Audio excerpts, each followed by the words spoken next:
آج 16 رمضان المبارک پیر کے دن سب کام چھوڑ کر بازی پلٹنے والی تسبیح پڑھ کر اللہ پاک سے اپنی تمام حاجات پوری کروا لو۔ جس کو یقین نہیں آتا وہ بے شک آزما لے۔ بسم اللہ الرحمن الرحیم۔ آج رمضان المبارک کی 16 تاریخ پیر کے دن ایک ایسا آزمودہ، ایسا طاقتور وظیفہ لے کر آپ کی خدمت میں حاضر ہوا ہوں۔ یہ ایسا وظیفہ ہے کہ اس وظیفے کی آج ہر گھر کی ضرورت ہے، کیونکہ آج ہر کوئی چاہتا ہے کہ وہ جلد از جلد امیر ہو جائے۔ وہ صبح وظیفہ پڑھے تو شام تک اس کی تمام حاجات پوری ہو جائیں، شام کو وظیفہ پڑھے تو راتوں رات تقدیر کے بند تالے کھل جائیں۔ تو جو بندہ اس وظیفے کو ماہ رمضان کی 16 تاریخ پیر کے دن ایک بار بتائے گئے طریقے اور ترتیب سے پڑھ لیتا ہے، اللہ پاک اس کے نصیبوں کو کھول دیتا ہے۔ اللہ پاک اسے اتنا رزق عطا فرماتا ہے کہ وہ بندہ خود بھی حیران رہ جاتا ہے۔ یہ وظیفہ اتنا خاص ہے، جو بندہ بھی اس وظیفے کو صرف ایک بار پڑھتا ہے، اللہ پاک اس وظیفے کی برکت سے پورے سال کے رزق اور دولت کا انتظام فرما دیتا ہے۔ آپ کی زندگی کی تمام پریشانیوں کو اور تمام رکاوٹوں کو جلد سے جلد ختم فرما دیتا ہے۔ راستے سے تمام کی تمام رکاوٹیں ہٹ جاتی ہیں، بندشیں ٹوٹ جاتی ہیں۔ آج یہ خاص وظیفہ پڑھنے کی دیر ہے، کیونکہ یہ ایسا وظیفہ ہے جسے پڑھنے والا کبھی بھی کسی کا محتاج نہیں رہتا۔ اگر کوئی فقیر بھی پڑھے گا وہ بھی بادشاہ بن جائے گا۔ آج اگر کوئی بندہ کہتا ہے کہ میں بے بس ہو چکا ہوں، میں لاچار ہو چکا ہوں اور مجبور ہو چکا ہوں، کوئی راستہ مجھے دکھائی نہیں دیتا، کامیابی کی کوئی منزل دکھائی نہیں دیتی، جب ہر طرف سے راستے بند ہو جائیں تو آپ نے اس وظیفے کو پڑھنا ہے۔ آپ کے مقدر عروج پر چلے جائیں گے، آپ کی قسمت بدل جائے گی، راستوں کی تمام رکاوٹیں ہٹ جائیں گی۔ سڑک پر مانگنے والا بھکاری بھی اگر یہ وظیفہ پڑھ لیتا ہے تو فقیری سے بادشاہی میں چلا جائے گا، اور اگر بے روزگار ہے تو روزگار مل جائے گا، بے اولاد ہے اولاد مل جائے گی، اگر قرض دار ہے قرض سے مکمل خلاصی ہو جائے گی۔ چاہے آپ رات سونے سے پہلے یہ وظیفہ پڑھ لو یا پھر صبح کے وقت پڑھ لو، نماز فجر کے بعد پڑھ لو، ظہر عصر مغرب عشاء کسی بھی نماز کے بعد آپ یہ وظیفہ پڑھ سکتے ہیں۔ نہ ہی وقت کی کوئی پابندی، نہ ہی جگہ کی کوئی قید، جس کو جب جہاں جیسے وقت مل جائے یہ وظیفہ پڑھ لو۔ بڑا ہی بدقسمت ہوگا وہ بندہ جو آج یہ وظیفہ پڑھ کر اللہ رب العزت سے اپنی حاجات کو پورا نہ کروائے۔ آج وقت ہے رب کریم سے مانگنے کا، اپنی خواہشات اپنی حاجات پوری کرانے کا، اپنے گھر سے بے سکونی بے برکتی کے خاتمے کا آج وقت ہے۔ آج میں اپنے تمام ناظرین کو وظیفہ پڑھنے کا طریقہ بھی بتاؤں گا، اللہ رب العزت سے مانگنے کا بھی طریقہ بتاؤں گا۔ آپ چاہے دنیا کے کسی بھی کونے سے ہو، جہاں سے بھی آپ کا تعلق ہو، جس جگہ سے آپ ہماری یہ ویڈیو دیکھ رہے ہوں، پاکستان سے، بنگلہ دیش سے، انڈیا سے، جاپان سے، مسقط سے، دنیا کے کسی بھی کونے سے آپ کا تعلق ہے، جب بھی آپ کے ملک میں ماہ رمضان کی 16 تاریخ پیر کا دن آ جائے تو آپ نے یہ وظیفہ کسی صورت نہیں چھوڑنا۔ تو آئیے ناظرین، اب ہم چلتے ہیں اپنے آج کے وظیفے کی جانب، لیکن اس سے پہلے آپ سے گزارش یہ ہے کہ اگر آپ ہمارے چینل ملک اسلامک اسٹوڈیو پر نئے ہیں تو چینل کو سبسکرائب کر دیجیے گا اور ساتھ لگے بیل آئیکن کو پریس کریں تاکہ ہماری نئی آنے والی ویڈیو آپ تک بآسانی پہنچ سکے، کیونکہ ایسے بہت سے وظائف، بہت سے اعمال آپ کے حوالے ڈیلی بیسز پر کیے جاتے ہیں۔ اب عمل کیا ہے؟ آج 16 رمضان المبارک پیر کے دن آپ کو جب جہاں جیسے وقت مل جائے، پورا دن پوری رات آپ کے پاس موجود ہے۔ باوضو مصلی پر بیٹھ کر آپ نے سب سے پہلے نبی کریم صلی اللہ علیہ وسلم کی ذات مبارک پر 3 بار درود پاک پڑھنا ہے۔ درود پاک آپ کوئی سا بھی پڑھ سکتے ہیں، آپ مختصر سا درود صلی اللہ علیہ وسلم پڑھ لیں یا آپ صلی اللہ علی محمد پڑھ لیں۔ بہتر یہ ہے کہ آپ نماز والا درود ابراہیمی ہی پڑھیں، کیونکہ درود ابراہیمی کی فضیلت اور برکت سب سے زیادہ ہے۔ میں آپ سے یہی کہوں گا کہ نماز والا درود ابراہیمی ہی پڑھیں، کیونکہ یہ وہ درود ہے جو سب سے زیادہ افضل درود ہے۔ اس درود کا رتبہ بہت زیادہ ہے، اور روایات میں ہے حضور صلی اللہ علیہ وسلم بھی تمام درودوں میں درود ابراہیمی کو ہی سب سے زیادہ پسند کرتے تھے، سب سے زیادہ محبوب رکھتے تھے۔ تو آپ نے کوشش کرنی ہے درود ابراہیمی ہی پڑھیں۔ درود ابراہیمی ایک بار میرے ساتھ بھی پڑھ لیجئے گا۔ اللهم صل على محمد وعلى آل محمد كما صليت على إبراهيم وعلى آل إبراهيم إنك حميد مجيد اللهم بارك على محمد وعلى آل محمد كما باركت على إبراهيم وعلى آل إبراهيم إنك حميد مجيد۔ 3 بار درود پاک پڑھتے ساتھ ہی فوری طور پر آپ نے اپنے خاص مقصد کی نیت کرنی ہے۔ ہر بندے کا مقصد الگ ہوتا ہے، ہر بندے کی حاجت الگ ہوتی ہے، ہر کوئی کسی وجہ سے پریشان ہوتا ہے۔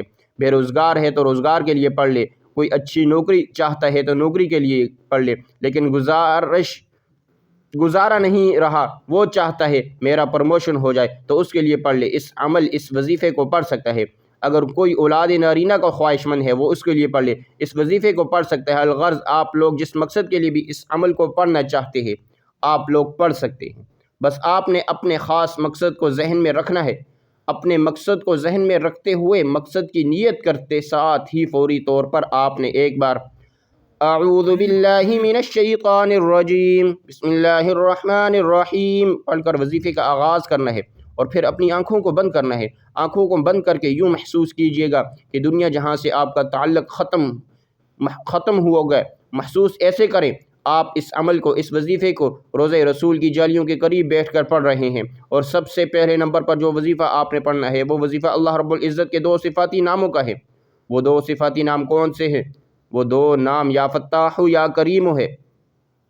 ان دونوں کو آپ نے ملا کر پڑھنا ہے۔ یا کریم پڑھ کر آپ اللہ سے سفارش کریں گے، اے کرم کرنے والی ذات مجھے عاجزی پر اپنی ایک نظر کے کرم فرما دے۔ آپ نے یا فتاح یا کریم پڑھتے دوران اللہ کے حبیب سے سفارش کرنی ہے، اللہ سے دعا کریں، اللہ سے آپ اپنے مقصد کے لیے سفارش کریں، آپ کی حاجات پوری ہو جائے گی۔ اور اللہ کے حبیب کی سفارش کبھی بھی نامنظور نہیں ہوتی۔ اللہ نے جس حبیب کے لیے یہ دنیا اور آخرت بنائی، جب اللہ کا حبیب صلی اللہ علیہ وسلم فرمائے گا اس بندے کی حاجات پوری فرما، اس کو ہر مقصد میں کامیابی عطا فرما، تو کیا اللہ آپ کے حاجت کو پورا نہیں کرے گا؟ آپ کو روزگار نہیں ملے گا، آپ کو نوکری نہیں ملے گی، آپ کی من پسند شادی نہیں ہوگی، آپ کو رب کریم سے آج تک مانگنا ہی نہیں آیا۔ ہمیں مانگنا نہیں آتا۔ جو لوگ کہتے ہیں وظیفوں کا فائدہ نہیں ہوتا، وہ لوگ کہتے ہیں ہمارے گھر کے حالات ٹھیک ہونے کا نام نہیں لیتے۔ جو در در کی ٹھوکروں سے تنگ آ چکے ہیں وہ ایک بار اللہ کے حبیب صلی اللہ علیہ وسلم کی سفارش کرا کر دیکھیں۔ آپ نے یا فتاح یا کریم کو کیسے پڑھنا ہے اور کتنی بار پڑھنا ہے، توجہ کیجئے گا۔ یا فتاح یا کریم، یا فتاح یا کریم، یا فتاح یا کریم، اس طرح سے آپ نے یا فتاح یا کریم کو ہاتھ کی انگلیوں پر پڑھ لیں یا تسبیح کے دانوں پر پڑھ لیں۔ آپ نے صرف 11 بار پڑھنا ہے۔ 11 بار یا فتاح یا کریم پڑھنے سے آپ کی ہر حاجت پوری ہو جائے گی، آپ کے بگڑے کام سنور جائیں گے، آپ کے گھر میں برکتیں دوبارہ لوٹ آئیں گی۔ جب آپ 11 بار یا فتاح یا کریم پڑھ لیں، اس کے بعد آپ نے دوسرے نمبر پر کون سا وظیفہ پڑھنا ہے؟ اس کے بعد دوسرے نمبر پر آپ نے جو وظیفہ پڑھنا ہے وہ وظیفہ یا حی یا قیوم کا ہے۔ یا حی یا قیوم کو پڑھنے سے آپ کی تمام حاجات پوری ہو جائیں گی۔ یہ ماہ رمضان المبارک کی 16 تاریخ پیر کے دن کی خاص قبولیت کی گھڑیوں میں پڑھنے والا وہ خاص عمل ہے جو تقدیر کے بند تالوں کو کھول دیتا ہے، آپ کے منہ سے نکلی ہر بات پوری کر دیتا ہے، جس چیز کی طرف دیکھیں گے اس کو سونا بنا دیتا ہے۔ آپ نے یا حی یا قیوم کو کیسے پڑھنا ہے، کتنی بار پڑھنا ہے؟ یا حی یا قیوم، یا حی یا قیوم، یا حی یا قیوم، اس طرح سے آپ اس کو ہاتھ کی انگلیوں پر پڑھ لیں یا تسبیح کے دانوں پر پڑھ لیں۔ آپ نے صرف 100 بار یا حی یا قیوم کو پڑھنا ہے، یعنی ایک مکمل تسبیح آپ نے یا حی یا قیوم کی پڑھنی ہے، مکمل ایک تسبیح۔ آج جو بندہ رمضان المبارک کے مہینے میں مالا مال ہونا چاہتا ہے، اللہ سے اپنی ہر بات منوانا چاہتا ہے، اپنے گھر کی تمام پریشانیوں کا سرے سے خاتمہ چاہتا ہے، تو 16 رمضان المبارک پیر کے دن یہ خاص وظیفہ پڑھ لے۔ ایسے معجزات ہوں گے، ایسی غیبی مدد آئے گی، آپ خود بھی سمجھ نہیں آئے گی کہ آپ کے ساتھ کیا ہو رہا ہے۔ آپ نے 16 رمضان المبارک پیر کے دن اس وظیفے کو بتائے گئے طریقے اور ترتیب اور تعداد میں پڑھنا ہے۔ جب آپ یا حی یا قیوم کو 100 بار پڑھ لیں، اس کے بعد پھر تیسرے نمبر پر آپ نے کون سا وظیفہ پڑھنا ہے؟ تیسرے نمبر پر آپ نے قرآن پاک کی سب سے چھوٹی سورت پڑھنی ہے۔ یہ اللہ کی بہت لاڈلی سورت ہے، آپ نے سورہ کوثر کو پڑھنا ہے۔ یہ سورت دولت کے حوالے سے بہت خاص ہے۔ اگر دیکھا جائے تو آج ہر دوسرا بندہ پریشانیوں میں مبتلا ہے، کوئی رزق کی وجہ سے پریشان ہے، کسی کی بیٹیاں جوان ہو رہی ہیں، وہ اپنی بچیوں کے نصیب سے ڈر رہا ہے، رشتے نہیں آ رہے۔ آپ کا جو مقصد ہے، جو حاجت ہے، اپنے رب کی بارگاہ میں ایک بار یہ وظیفہ پڑھ کر تو دیکھیں، رو کر تو دیکھو، اللہ پاک ضرور عطا فرمائے گا۔ وہ رب تو دینے پر قادر ہے، وہ رب ہمیشہ دینے کو تیار رہتا ہے۔ ہم لوگ ہی ہیں جو کہ غلطیاں کر جاتے ہیں، پھر اللہ سے معافی بھی نہیں مانگتے۔ آج کا یہ عمل، آج کا یہ وظیفہ اتنا خاص ہے، جو شخص بھی اس وظیفے کو صرف ایک بار پڑھ لے گا، اللہ پاک اس کے نصیب کے تمام دروازوں کو کھول دے گا۔ آپ نے تیسرے اور آخری نمبر پر سورہ کوثر کو پڑھنا ہے۔ جب آپ سورہ کوثر پڑھ رہے ہوں گے تو آپ نے تصور میں یہ رکھنا ہے کہ اللہ پاک کی ذات 7 زمینوں 7 آسمانوں کا رزق آپ کی قسمت میں لکھ رہی ہے۔ آپ اپنے مقصد کو ذہن میں رکھتے ہوئے آپ نے یہ وظیفہ پڑھنا ہے۔ اب آپ سورہ کوثر کی تلاوت سنیے۔ اعوذ باللہ من الشیطان الرجیم، بسم اللہ الرحمن الرحیم، انا اعطیناک الکوثر فصل لربک وانحر ان شانئک هو الابتر۔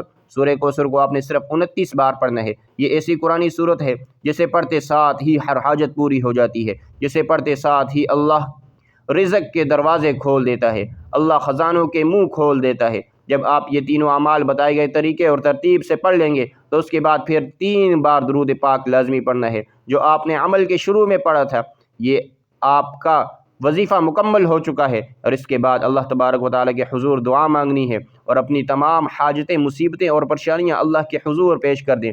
اگر آپ بتائے گئے طریقے کے مطابق یہ وظیفہ پڑھتے ہیں تو بہت جلد خوشحالی ہی خوشحالی آپ کے قدم چومنے لگے گی، اور اللہ آپ کو بہتر نہیں بہترین سے نوازے گا انشاءاللہ۔